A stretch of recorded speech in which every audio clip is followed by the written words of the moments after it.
আমি কিছুদিন আগে একটা নিউজ দেখলাম, ওই যে লন্ডনে বসে জনাব তারেক রহমান সাহেবকে আমি ধন্যবাদ দিতে চাই। উনি সংবাদ শোনা মাত্রই ওনার দলের অনেক চাঁদাবাজকে উনি বহিষ্কার করেছে। কোনো ব্যক্তির কারণে, কোনো নেতার কারণে, কোনো কর্মীর কারণে যদি মানুষের আস্থা নষ্ট হয়, তাকে আমরা ওন করতে পারবো না। কাজেই আমাদের পক্ষে আর সম্ভব না যে কেউ নিজের বিষয়, নিজের স্বার্থ নিয়ে এমন কিছু করবে যেটা দলের স্বার্থকে আঘাত করবে, ক্ষতিগ্রস্ত করবে। তাকে আমাদের পক্ষে টানা সম্ভব না। আই ডু অ্যাপ্রিসিয়েট, প্রতিটি দলের এরকম ইনিশিয়েটিভ নেওয়ার দরকার আছে না নাই? যে কোনো দলে এই প্র্যাকটিসটা থাকার দরকার আছে না নাই? চাঁদাবাজদের সাথে আপনারা নিজেদেরকে মুক্ত ঘোষণা করবেন যে এরা আমার দলের কর্মী হতে পারে না।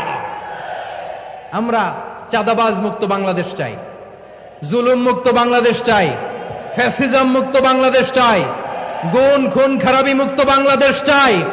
আমরা নতুন ভোরের বাংলাদেশ চাই।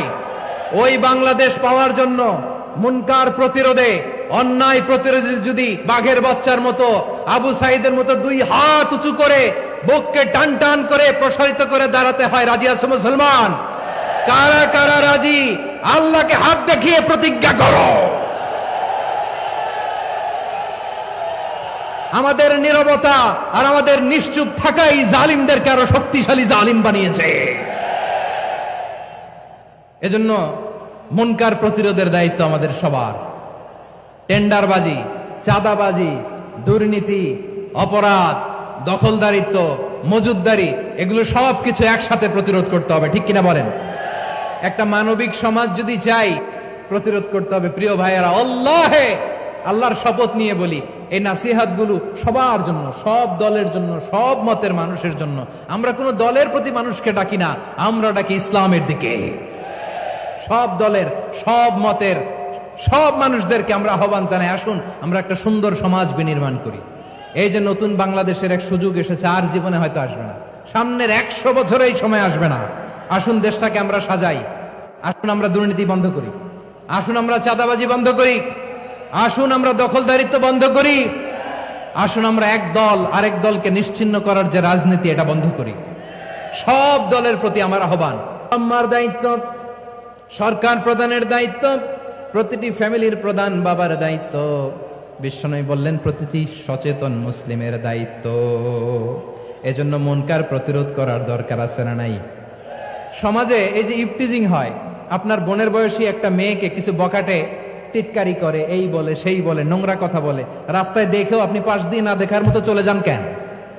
আপনি দাঁড়ান না কেন? আপনি দাঁড়ালেই তো থেমে যাবে, কারণ সত্যের যে শক্তি, তার সামনে মিথ্যা মুখ থুবড়ে পড়ে। আপনার সামনে ও কিছুই না, নাথিং।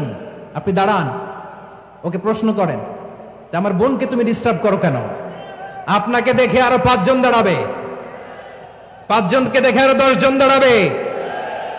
আমাদের বাঁচার জন্য হলে ওই পাপ থামাতে হবে, এই শয়তানের অট্টহাসি থামাতে হবে, অন্যায় অপরাধ সমাজ থেকে আমাদের থামাতে হবে। কারণ আযাব আসলে ওরাও মরবে, আমরাও মরব।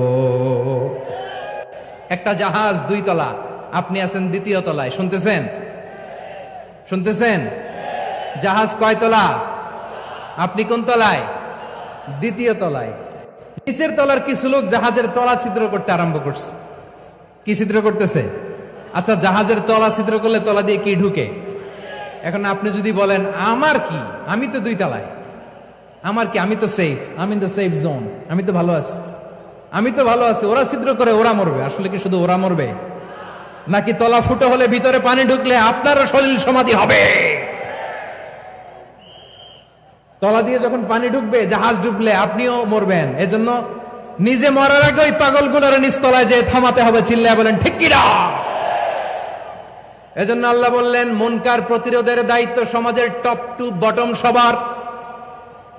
রাব্বুল আলামিন বলেন ওয়ায়ানহা আনিল ফাহশাই ওয়াল মুনকারি ওয়াল বাগি ইয়াইযুকুম লাআল্লাকুম তাযাক্কারুন। বসুন।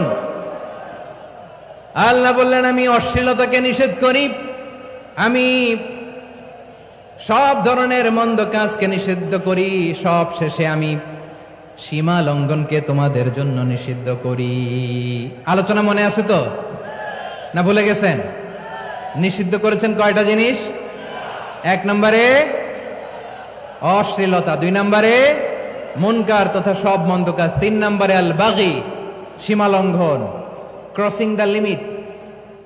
সীমা লঙ্ঘন করা ভালো না। We all should know all limits. চিল্লায় বলেন ঠিক কিনা? একই আয়াতে আল্লাহ বললেন, কুল ইন্নামা حرم ربي الفواحش ما ظهر منها وما بطن والإثم والبغي بغير الحق। অন্যায় ভাবে যে অবাধ্য হয়, যে সীমা লঙ্ঘন করে, তাদেরকেও আমি এটা হারাম করে দিলাম। সীমা লঙ্ঘন করা হারাম, সীমা লঙ্ঘন করা হারাম। আল্লাহ বারবার আমাদেরকে ওয়ার্নিং দেয়। যখন আমরা থামি না তখন আল্লাহ ধরে, আর যখন ধরে তখন ছাড়ে না। ধরে না, ধরলে আল্লাহ। ফেরাউনকে কিন্তু হুট করে ধরে নাই, আপনারা জানেন 9 বার ওয়ার্নিং দিয়েছে। ফেরাউনকে আল্লাহ তাআলা ওয়ার্নিং দিয়েছিল কয়বার? বীর চট্টলার বীর সেনানীরা আওয়াজ করে বলেন, ফেরাউনকে ধরার আগে ওয়ার্নিং দেয়া হয়েছিল কয়টা? রব্বুল আলামিন বলেন, ওয়ালাকাদ আতাইনা মূসা 9 আয়াতিন বাইয়িনাত। 9টা মুআজিজা দেখিয়েছি। 1 2 3 বারবার এইভাবে রিমাইন্ডার, ওইভাবে রিমাইন্ডার, এইভাবে নসিহাত, ওইভাবে দাওয়া। ফাকুলা লাহু কাওলান লাইয়িনা, নরম করে বলো, সফট করে বলো, যত ওয়ে হতে পারে দাওয়া মেথডোলজি। মুসা আলাইহিস সালামের সব অ্যাপ্লাই শেষ। 10ম বারে যে আল্লাহ ধরছে, 10ম বারে যে ধরেছে। এজন্য আল্লাহ বলেন, আমি সীমা লঙ্ঘনকে পছন্দ করি না। কোরআনের অন্য আয়াতে বাগীকে বলা হয়েছে আল ইতিদা। সীমা লঙ্ঘন যারা করে তাদেরকে আল্লাহ বলেছেন মুতাদিন। وقاتلوا في سبيل الله الذين يقاتلونكم ولا تعتدوا إن الله لا يحب المعتدين। আমি সীমা লঙ্ঘনকারীদেরকে কোশ্চেন কালেও পছন্দ করি না। আমরা যেন সীমা লঙ্ঘন না করি। রাজি আছেন তো? যে কোনো ক্ষেত্রে ইবাদতে যেন সীমা লঙ্ঘন না করি। অনেকে আমরা ইবাদতে সীমা লঙ্ঘন করে ফেলি। বিশ্বনবী সাল্লাল্লাহু আলাইহি ওয়াসাল্লাম যেটা শিখিয়েছেন, এর বাইরে যে অতিরিক্ত বুজুর্গ হতে চায়, এরকম আছে না নাই? করা যাবে না, কোনো ক্ষেত্রেই সীমা লঙ্ঘন করা যাবে, এমনকি যুদ্ধ ক্ষেত্রেও না। বিশ্বনবী সাল্লাল্লাহু আলাইহি ওয়াসাল্লাম বলেন, খবরদার যুদ্ধ ক্ষেত্রেও সীমা লঙ্ঘন করো না। কি সুন্দর ইসলাম আমরা পেয়েছি। বিশ্বনবী বলেন, খবরদার যুদ্ধের ময়দানে কোনো নারীর গায়ে হাত তোলো না, কোনো শিশুর গায়ে হাত তোলো না, কোনো গবাদি পশু হত্যা করো না, কোন শস্য ক্ষেত্র ধ্বংস করো না, ইবাদতরত অন্য ধর্মের কোন সন্ন্যাসীর গায়ে হাত তুলো না। বলেন সুবহানাল্লাহ। তাহলে আমরা সীমা লঙ্ঘন করতে পারবো? প্রিয় ভাইরা, একটা সুখী, সমৃদ্ধ, শান্তির সমাজ, মানবিক সমাজ যদি আমরা গঠন করতে চাই, আমাদের আল্লাহর দেয়া কয়টা আদেশ মানতে হবে বলেন দেখি? সবাই বলেন কয়টা? আর বেঁচে থাকতে হবে কয়টা জিনিস থেকে? আওয়াজ করে বলেন কয়টা? আচ্ছা, আদেশ নাম্বার 1 কি ছিল বলেন? আল্লাহর আদেশ কি? 1 নাম্বার আদাল, ন্যায় পরায়ণতা। আমরা সুবিচার, সুশাসন, ন্যায় বিচার চাই কি চাই না? 2 নম্বরে কি ছিল? মাশাআল্লাহ, আওয়াজ করে বলেন 2 নম্বরে কি ছিল? ইহসান।